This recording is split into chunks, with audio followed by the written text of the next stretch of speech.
we think of a business model as the logic of profit creation. So the way cash streams in and out of your business.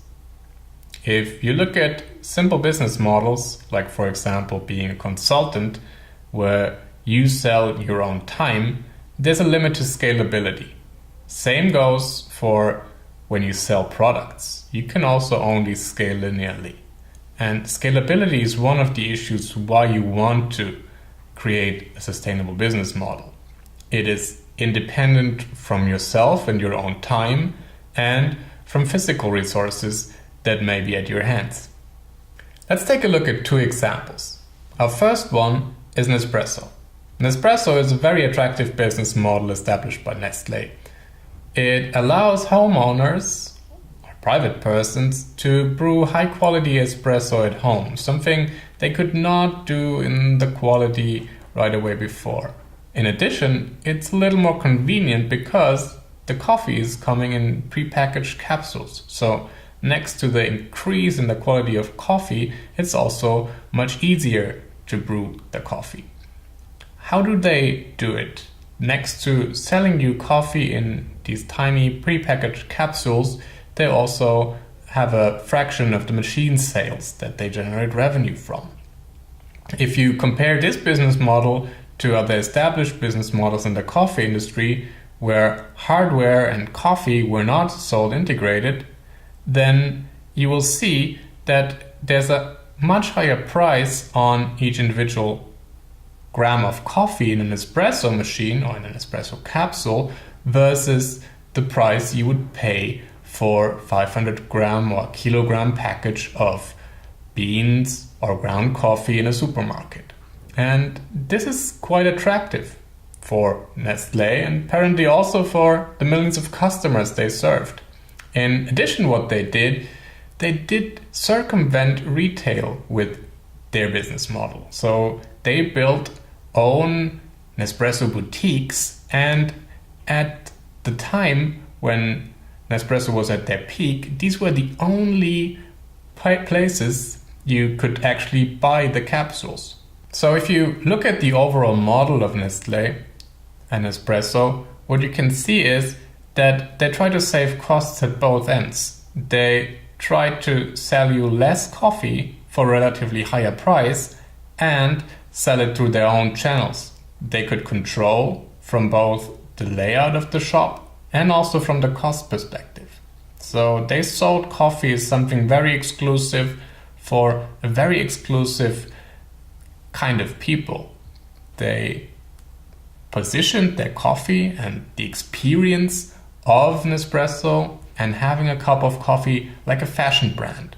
And so next to the attractive business model, they also looked for a unique selling proposition that was not easy to copy.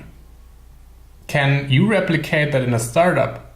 In the beginning, probably not, because it's a lot of capital expenditure you need in order to get the coffee on board, to get the factories for the machines, and so on and so forth. But it's an interesting idea to think differently about how you earn money and how you create value. And this is definitely something you can learn from Nespresso. Our second example for a business model is DriveNow. DriveNow is a car-sharing service operated by BMW and Sixt.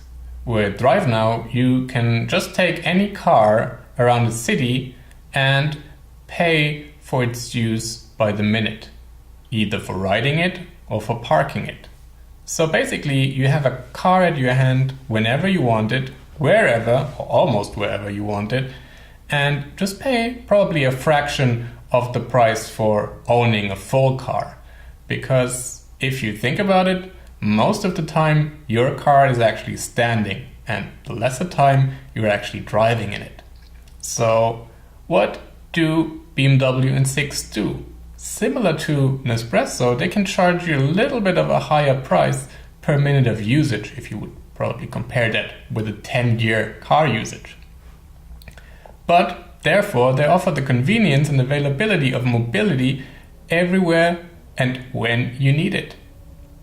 So for BMW, this is quite attractive because they have another sales channel for their cars. And for Sixt, they can charge you by the minute. So they don't only charge you per day or per week when you rent a car, but they can get a new customer base, probably completely different people that would have never rented out a car because they would say, I don't use it for a day. So with this model, they not only have a completely new digital business model, but probably also a new customer base.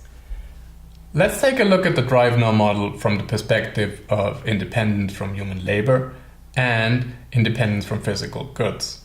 If you think about the hours needed to spend to serve you the cars, then it is perfectly independent from one person or a set of persons. The cars are just sitting around in the city, and the only thing that BMW or Sixt or Drive Now have to spend labor on is the programming of the service and probably customer service.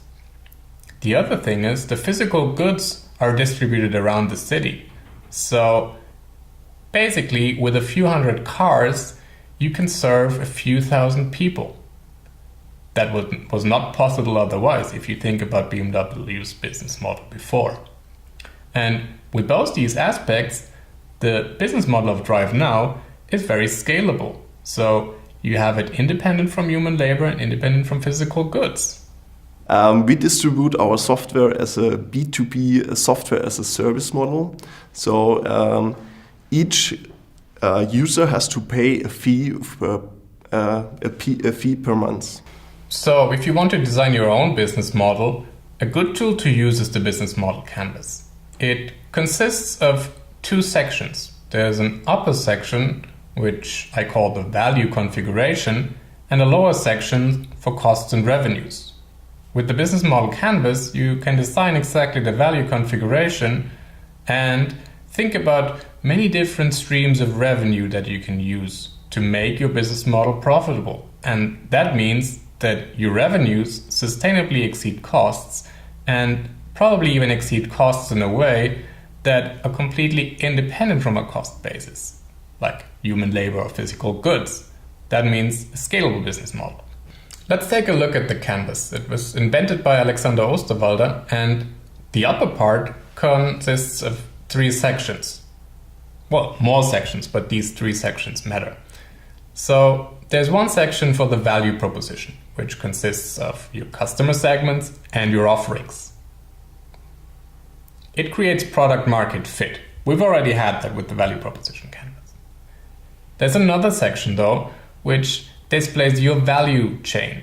So what do you do and what do others do? So which activities, which resources do you need and which of them do you need to get from partners? And finally, a third section is how do you reach your customers, through which channels, and how do you sustainably reach them? How can you build customer relationships? Knowing about your value proposition, the value chain, and how you reach your customers, you can think about what all this costs you. All of these items have a certain cost basis. They yielded certain costs. And with this knowledge, you can think about how to design revenue streams that create a sustainable or even scalable business model. The exercise for you is to generate a set of revenue streams or business models in the end for one value configuration. So think about Drive Now and think about their value configuration. How can you pay Drive Now at the moment? Their current pricing model is paying by the minute. But couldn't you imagine something else, like a subscription service or a prepaid package? Some of these things exist, others have still to be invented. What you can see is that for one value configuration, there's a lot of options that you can think about. And some options are better, some options are worse. It depends on your customers and obviously your estimation of the risk involved with a certain revenue model. But the choice is yours. You can design whatever you want. So if you want to generate a proper business model from the business model canvas, and if you think about what we said before, that a business model is the logic of profit creation, then you need to take a look at certain sections of the business model canvas to understand it. And you also need to be aware that it probably doesn't cover everything. The business model canvas covers a certain aspect of your business model, your core business. But it doesn't really show you all the value configuration that is outside. So if you look at a business model and want to understand it fully, you need to take into account that your suppliers have suppliers and also that your customers have customers. Think about you want to sell something through retail. It is not said that it only matters what your direct customers pay for something, but also what you can make their customers pay for. In Germany, there's, for example, a fixed price for books. Or sometimes you can see clothing brands dictating a price to retailers. Their business model is to keep their prices the same at all levels of their value chain. And this is something that you need to consider when creating a business model. Obviously, the business model canvas helps you in designing all these intricate elements, but it's also not the full picture. 3 more practical tips to use the business model canvas. First, use post-its on it. With post-its, you can change your value configuration and your revenues and costs at all times. You can take pictures with your smartphone, for example, to keep a log of different ideas about business models. A second important thing is that you keep your business models and the post-its that you write on the business model canvas to an essence. So only think about the most important customer groups, the most important activities, and the most important costs resulting from that. The business model canvas is not a creativity tool. It's a tool to define a strategy, and the strategy is also mostly defined by what it does not do. Third and last, clarify all the hypotheses that are behind the different elements of your business model canvas. All of these sections yield at certain assumptions, and they can make or break your business model. So make sure you design experiments accordingly, and make sure that you keep in mind that these assumptions may either have you create a successful business model or also lead you to hallucinations. The most important thing is not the tool itself, it's the process, and this is what we're trying to teach you. Try to test your hypothesis, get out of the building, and figure out a sustainable business model. Canvas and other tools is just a way to guide your teamwork and your exploration once you're indoors.